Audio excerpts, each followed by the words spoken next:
This is me. And since taking women and gender studies, I've wondered how objectification plays a role within not only my life, but also the lives of many women across the globe.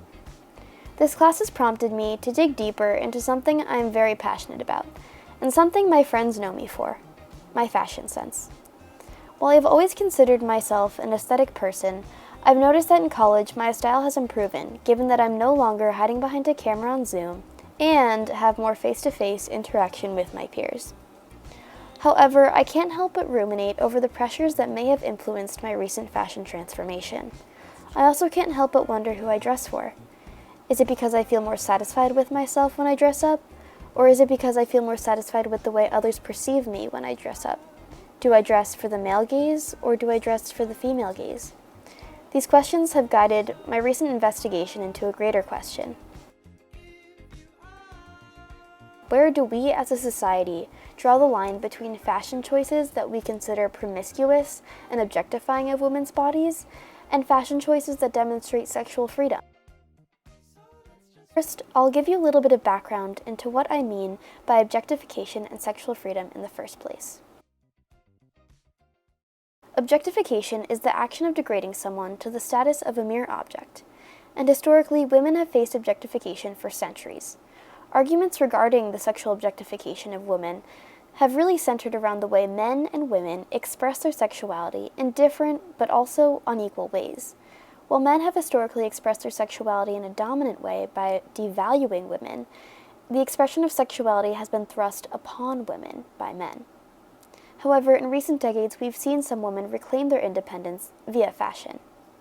Thus, this has made me wonder what role fashion plays in regard to objectification and sexual liberation. To answer this question, I went around campus asking students about how their fashion choices reflected subliminal decisions they made, decisions based upon influence from the male or female gazes.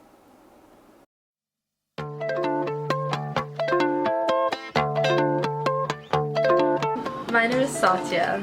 Okay, so I'm wearing Converse, I don't know if you can see, just black jeans and a blue crop top. I'm Carolina. I'm wearing just a leather jacket, some platform Converse, and a red kind of like optical illusion tank top. I'm Audrey. I'm wearing an oversized hoodie from my high school, fleece-lined burgundy leggings from Amazon, I believe, and Birkenstocks and Warby Parker glasses. And so what are your plans for tonight? Tonight, me and my friends are going to Wilson's. I didn't get back from dinner, so that's why I'm wearing the jacket. I just came from a choir performance. So how does what you're wearing make you feel? If I'm being 100% honest, I mean, generally something like this would make me feel pretty confident, but right now, we all have good days and bad days where we feel better about ourselves and our body and all that. If I wasn't going out, I'd probably be in sweatpants and a t-shirt. The color of the shirt with the rest of the black makes me feel gold, and also a little more muted because I'm all black. And to you, what does it mean to dress for the female gaze versus the male gaze? Typically what you'd think is dressing for the male gaze is kind of what you'd expect, appeals to men, whereas the female gaze is just kind of dressing for yourself and expressing your style. But I don't think that it's quite that easy to separate yourself from the male gaze. The male gaze is something that's so deeply entrenched in our society. Even when you're kind of alone, when you're picking out an outfit, you're kind of always thinking, oh, what is everyone going to be thinking about me? Everyone's always going to be judging me, and that's kind of internalized. Always judging women. Are they skinny enough?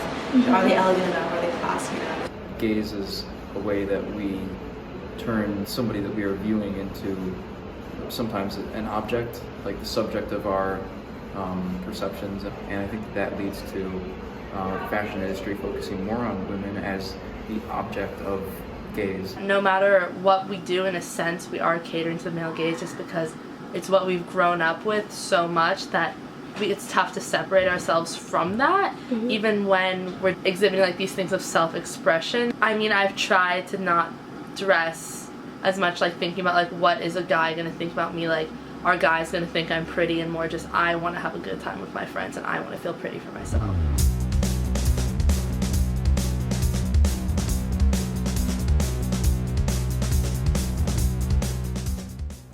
I took to the streets of Georgetown to get public opinion on this matter.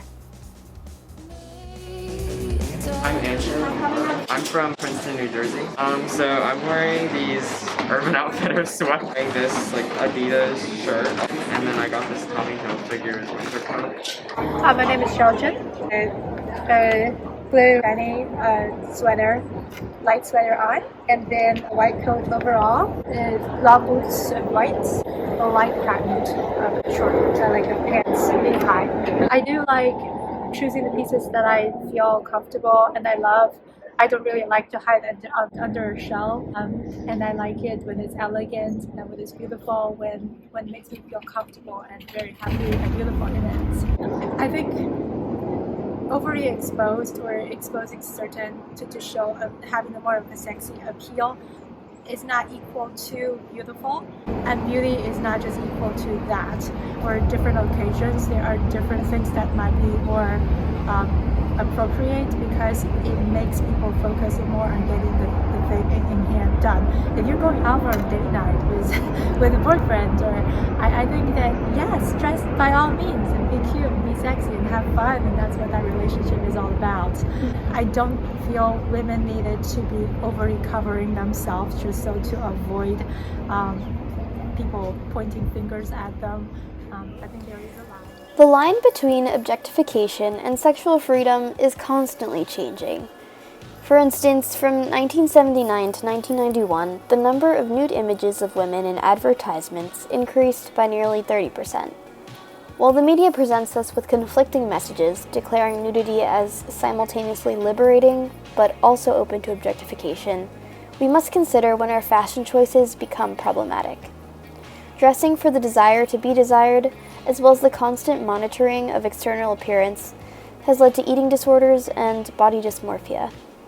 Whether we choose to use fashion as a form of art, expression, autonomy, cultural symbolism, political declaration, or tradition, fashion has the ability to unite us all.